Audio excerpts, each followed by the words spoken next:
మనకి పద్మనాభ క్షేత్రాలు 2 ఉన్నాయి. ఒకటి తిరువనంతపురం కేరళలో ఉంది, 2 విశాఖపట్నం జిల్లా పద్మనాభం. ఇక్కడికి ఎక్కడికి గల తేడా ఏమిటి అంటే తిరువనంతపురంలో రాజు తన ఒక ధనాన్ని కొండ గృహంలో కానీ కోటల్లో కానీ దాచుకున్నట్లయితే వాళ్ళ మీద ముస్లింలు దాడి చేసి వాళ్ళని ఓడించి ధనం ఎత్తుకుపోతుండేవారు. అయితే హిందూ ముస్లింలు దేని మీద దాడి చేస్తారు కానీ దేవాలయాల మీద మాత్రం దాడి చేయరు.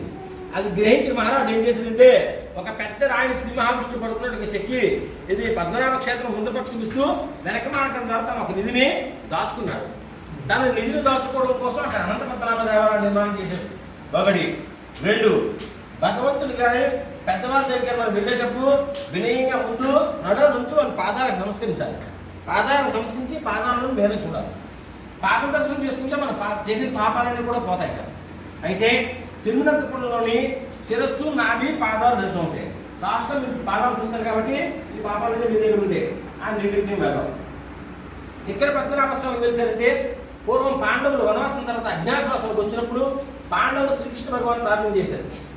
ప్రార్థిస్తే కృష్ణుడు ప్రత్యక్షమై ఎందుకు నన్ను పిలిచారని అడిగారు.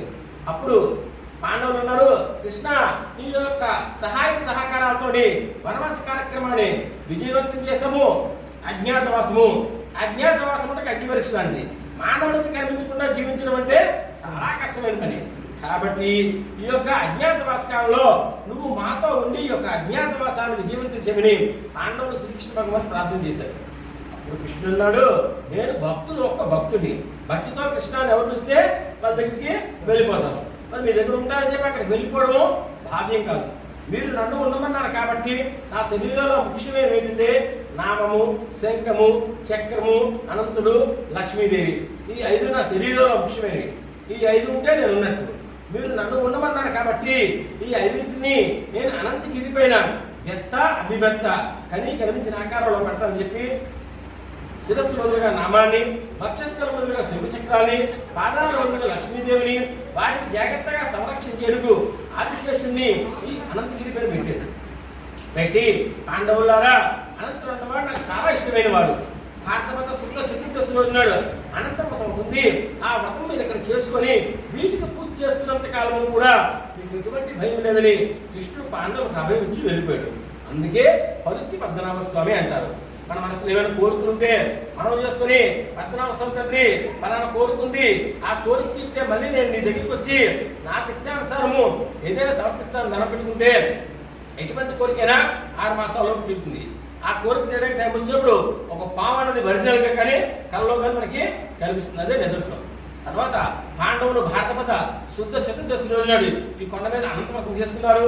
ఆ వ్రతం చేసుకున్న కొద్ది రోజులకి అనగా ఆశ్వీజ శుద్ధ దశమి రోజు నాటికి వాళ్ళకి విజయం లభించింది. వాళ్ళు విజయవంతం వాళ్ళు కూడా వెళ్ళిపోయారు. తర్వాత అది ఎండకి ఎండి వానకు తడిసి ఆ గూడెం తెత్తులోనే ఒక పాము పుట్టలాగా తయారైంది. రోజు ఒక నాగవంశకుడు నాగస్మరణపై పండుగ ఆవులు తోడుకుని వస్తుండేవాడు. వాడికి ఆ పుట్టను చూస్తే పూజ నుంచి రోజు ఆవు పాలు తీసి ఆ పుట్టలో పోసి వాడికి తోచే విధంగా పూజ చేస్తూ ఉండేవాడు. ఒకసారి విజయనగర మహారాజా వారి కల్లోని పద్మనాభ స్వామి వారు దర్శనమిచ్చి, రాజా నేను అనంతగిరిపైన ఒక పుట్ట రూపంలో ఉన్నాను. రోజు ఒక నాగవంశకుడు వచ్చి పుట్టలో పాలు పోసి పుట్టకు పూజ చేస్తున్నాడు.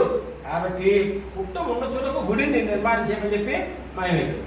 మర్నాడు విజయనగర మహారాజా వారు గుర్రంతో సహా కొండకి చూడగానే అతను చెప్తున్నట్టే ఒక నాగవంశకుడు రావడము, ఈ పుట్టలో పాలు పోసి పుట్టకు పూజ చేయడం చూసి అతని భక్తిని మెచ్చి కొండ వెనుక భాగంలో అర్చుకుని పాలము అంటే పుట్టకు మొదలుగా పూజ చేసినందుకు అర్చుకుని పాలమును నామకరణం చేసి ఆ పాలైన కుర్రవాడికి హోమానికి ఇచ్చేశారు.